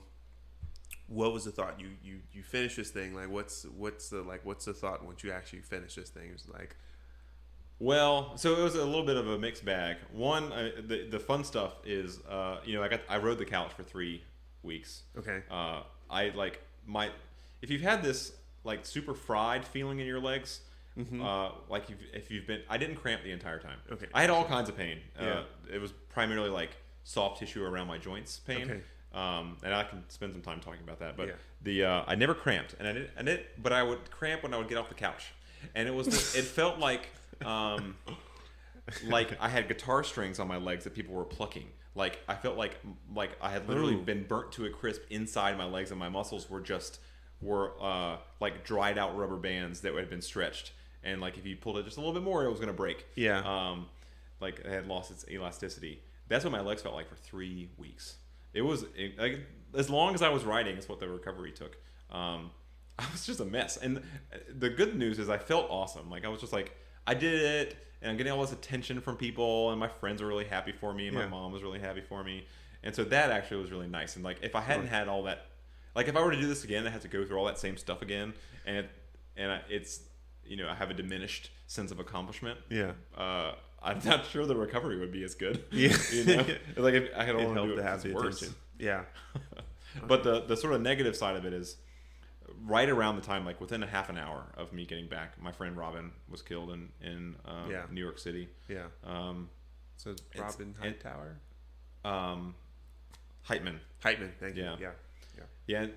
They were known in Richmond, very strong rider and sort of very like good personality. And is very much missed. But just like the timing of it is such a. It was like within half an hour. It's nuts. Like it's like one of the first things that I learned when I was like letting all the salt wash off of me in the York River. It's like what a. I sort of hate to say it, but like what a buzzkill. Right. And it immediately made me realize that it wasn't about me, and I didn't do it for me. As silly as it sounds, like it was a grand adventure. I would recommend it to people if it seems like something that you'd be interested in doing. But I did it because I wanted to make a statement about traffic safety, all that advocacy stuff that we were talking about. My mom was hit by a drunk driver when I was in high school, and she's paralyzed, and she lives with me. And we've had a pretty hard life in part because of that. And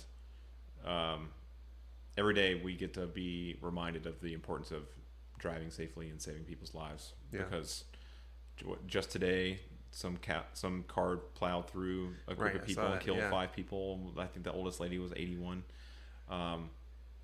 Something has got to change. And I don't, I'm just a regular guy. I don't, I think maybe people would say that I'm not a regular guy, and that's okay. But I think of myself as being a regular guy. And what can I do to get people's attention? And it's like, well, riding across the country has done something. And maybe there's something better that I can do next. But, it got some attention from legislators and some elected officials. Whether or not I got a policy out of it, whether or not I saved anyone's life, you never know, right? But I will continue to do big, dumb, bombastic things if it gets people to pay attention to that. Okay. I would say I would encourage you to do dumb things, but yes. Dumb in a nice way. But yes, having the attention I believe that would certainly help.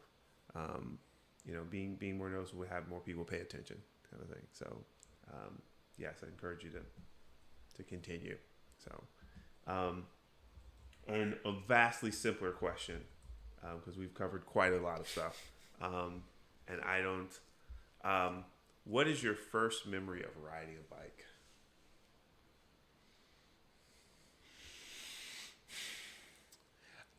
Well, I certainly have a memory of riding one of your earliest memories of riding a bike. Let's go with that. Yeah. I certainly remember riding the bike with the training wheels, and I remember shortly thereafter at a different house. I was in an apartment with my dad in our first house.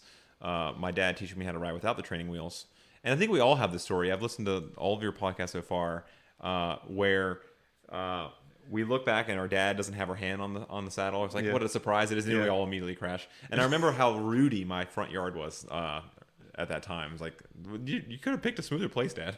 But I actually want to think more in middle school. I remember I'm an only child, and I think that's it's been a big part of who I am and how I look at the world and sort of engage with the world. And I had summers by myself with nothing to do while my parents were at work. And I had an old Huffy bike that I could get out of the garage. And I remember the first time I rode 10 miles, I did it by riding 1 mile 10 times. And I felt so accomplished. I remember how squeaky my chain was. I remember how much my knees hurt. And now I know it's because my saddle was too low. And just how like effortful it was because this bike was very inefficient. Yeah. On this old country road, like I go by there now, and like the sense of scale of that street is so different. Being an adult, like I felt like it was much bigger and different at that time. But I remember that accomplishment, and I didn't feel that kind of accomplishment again for 20 or 10 years. Yeah. Until I started riding again. Okay. All right. I amongst all this stuff that people convey, I find it very interesting. Like, where did it start? Like, what was the sense someone had that first time going out on a bike ride? So I like to see what people say with that. But before I try to wrap everything up, is there anything particular you wanted to share? You've had a lot of travel, so like, is there something that you just like wanted to share with the listeners? I've taken notes. I took a lot of notes in my preparation for the Trans Am. Yeah, a lot of them were motivational. A lot of them were sort of strategic or tactical things for me to get prepared. Okay. And I think it would be. I would not want to tell my story to someone and make it feel like it was about me or that it was just something that I did. I would love to share some of the things that were useful to me. Sure. And I think that your listeners may get a little something out of it. And like, sure. we're endurance athletes. We like to endure, right? And actually, my friend Dan Schmidt bought me the book Endure by Alex Hutchinson just before I left. And I didn't have time to read it, but I had read at least before I left. But I have since. Sure. So as a student of this sport, there's something that I have. There's a pithy sort of ism that I think is really nice to share, which is, and I actually got it from ultra running, but I think it very much applies, which is ultra endurance is 90% mental and 60% physical. Just think about that a little bit. So some of the things that I did to prepare, I read, and I really loved this book, even if you're not going to do this thing yourself, sure. Is How Bad Do You Want It by Matt Fitzgerald. And he actually has a number of great books. He's got one about racing nutrition. He wrote the 80-20 rule, which a lot of people are familiar with. That book tells sort of episodes of really important moments in sports history where someone persevered and succeeded. Tommy Voeckler is one that people are really familiar with, in the aughts of the Tour de France, who he was not to the level of doped up athlete like a lot of his competitors were, but he had these like grandiose, like you watched him turn himself inside out. Like he was in so much pain. Yeah. To win on a mountain and wear the yellow jersey for like 12 stages or something like that. So from him to Greg LeMond to a rugby player who lost his arm in like a mechanical accident. Yeah. And like he became a better rugby player after he lost his arm. And it's an awesome book, but he uses the entire book to use this metaphor called fire walking, which is walking along hot coals. And the point of, or the method to becoming better at endurance is to systematically get better at walking a little bit further along those coals. So you don't, there's no end. There, like this row of coals is infinitely long. Yeah. And the only way to be able to get farther at it is to, with some systematic and sort of measured approaches, to try it and try to get a little bit farther and try to get a little bit farther. I think that is a mindset that is very valuable for approaching this kind of thing. Okay. And what I think is, I think I have a responsibility to encourage people to try these big dumb things. And I say that in a very like sort of tongue-in-cheek way. Yeah. I think that you can do it. Like you can ride a long way. You can ride somewhere that seems scary or daunting. And for you, that might mean more than your like normal shop ride. Yeah. Or it might mean more than the normal Heart of Virginia, which is an exceptionally good ride, by the way. Crossing the water at Scott's store is so amazing. It could mean riding your first mountain. You know, like you're wearing a Storming Thunder Ridge shirt. Like that's a daunting thing, right? Yeah. Now just imagine riding to the bottom and riding back up it, right? That's maybe the next thing.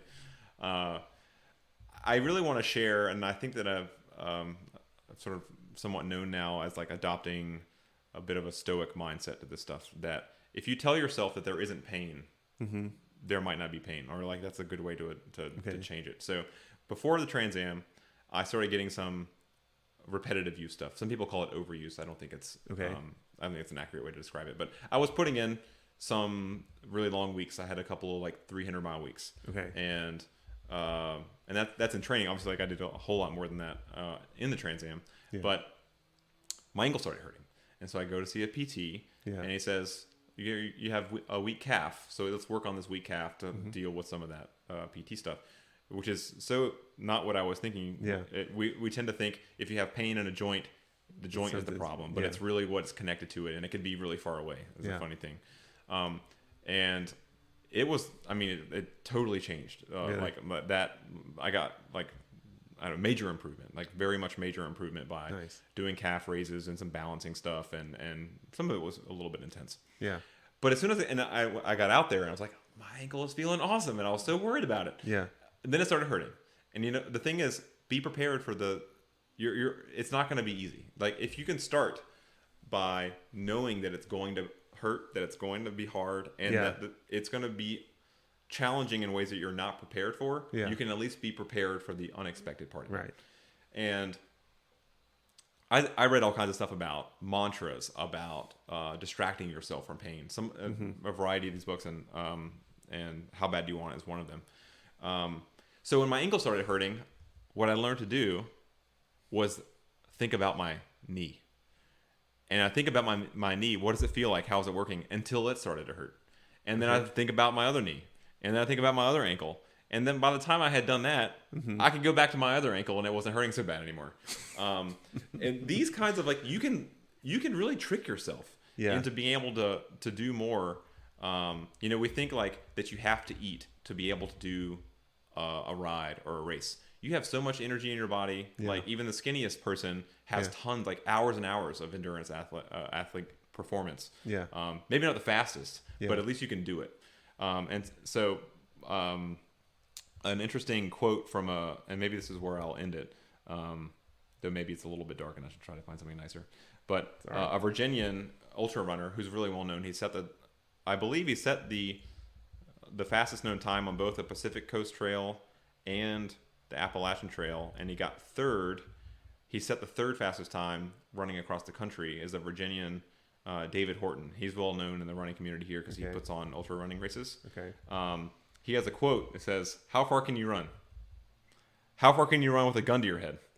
And it's like, and really his second question is actually, could you run another mile with a gun to your head? And you think about it, sometimes it's as simple as, can I get over this hill? Can I get to that next tree? If you do that 100 times in a row, you've gone way farther than you thought you could go. Distance, This is not the experience that everybody wants when they're biking or running. I mean, I get it. But I do have to say that it has been like such a privilege to be able to see where I can go myself. Yeah. And like, I've been accused of being a competitive person. I really don't think that I am. I don't think I'm competitive. I think that So you want to push yourself. I just want to explore. Yeah. And like, I don't want to quit. That's the thing. So I have friends who are way faster, way more skilled, and I'm way more likely to give up in a bike race before they are. Yeah. And just kind of come in mid-pack. But when I'm out there by myself, and particularly in training, like I really like to train. Yeah. When I'm in training, I don't do those things. Mm-hmm. I just like empty it. Empty the tank. Yeah. So I take it as far as you like, but recognize there are probably some tools and some mindsets that you can use to get a little bit farther if you'd like. Okay. Have fun with it. That's my message. Have fun, and if you tell yourself that it doesn't hurt, it doesn't hurt. I'm thinking of it in sections like that completely makes sense. Like, don't think of it as like I need to ride 100 miles. It's like 10 miles here, 10 miles there, 10 miles there to cover that distance. So how does your mindset feel? Like, when you started, like, how is your mindset? Do you feel like you're in the same place when you started? You were at VCU and you were riding around. Do you feel like your mind about doing activities and pushing yourself is the same as it was then as it is now? Well, I wasn't competitive then by any stretch, but I would allow myself to feel accomplished. So I rode out to the VCU Rice Center, which now is easy to get to on the Virginia Capitol Trail. Mm-hmm. But in the old days, I would just ride out Route 5 the whole way. And I remember like, wow, that's a 20-ish mile ride. I feel really accomplished. Yeah. And I have a little bit of an academic connection to that facility. And I was able to kind of put those together in my head and think about what I could do next. Like I could ride back, or I could go visit there whenever I want. I planted a lot of trees there when I worked at VCU, and to be able to go visit them whenever I want by bike is such a cool experience. I had some overnight trips there, and then when I rode to Williamsburg, then I rode to my dad's house, then I rode my first century, then I got the first podium in like a local race. I think like from a century rider perspective, the first time you can do a century ever, the first time you do it in 6 hours, the first time you do it in 5 hours, these are things that you can kind of start ticking off to continue to get more out of the sport and measure your progress, and just take a moment and feel accomplished. Because I feel like the downside to the competitive aspect of cycling is that it's so easy to feel like you're never enough. And I think early on said, I'm going to play by my own rules. Like these rules are terrible. Like I can go race Bryant Park, and I love Bryant Park. The Tuesday night races are awesome and such a foundation. But if you go and you try to play by someone else's rules, you're just going to feel inferior. You don't corner well enough, or you're not strong enough. And then you might be tempted to either become like really aggressive and like kind of gruff. Like that's not the experience everybody wants when they're biking. I don't like it, to truth be told. And I think I just had to weather being turned off about that kind of side of the sport for a long time while I was trying to find my own kind of space. Okay. So, and I'm not talking to you specifically. I mean, just like for a listener, like I may hear this. Try something new, and maybe it's gravel. Maybe it's trying your first bike packing trip. That's been a thing for a lot of people, and I really like the Swift camp out that has happened, I think, the past 2 years, maybe 3 years, which is an overnight trip out to Chip Oaks Plantation State Park that's primarily on the Capitol Trail. Uses the ferry over to, is it Surrey? I think it's Surrey. And there's great camping out there, and it's I think it's 70 miles each way, and it's like you can do that in a day, no problem, right? It's like pretty easy, lots of stops along the way. So what I would encourage people to take from my story is don't be so serious. Like as silly as it might sound, I was not really that serious about it. Like I put a lot of riding in. I learned a lot about what makes a bike go fast, what makes a person go fast. But I was always pretty lighthearted about it. Okay. When it came time to race, I wanted to keep catching people, but I was never like, that like quintessential like aggressive, like must crush people kind of way. It was more like I just want to blossom as much as I possibly can and have the most fun that I can. And so actually that's one of the things that comes out of How Bad Do You Want It? that's basically a book that tells you 10 or 15 things about how to perform better when it's hard or painful or whatever.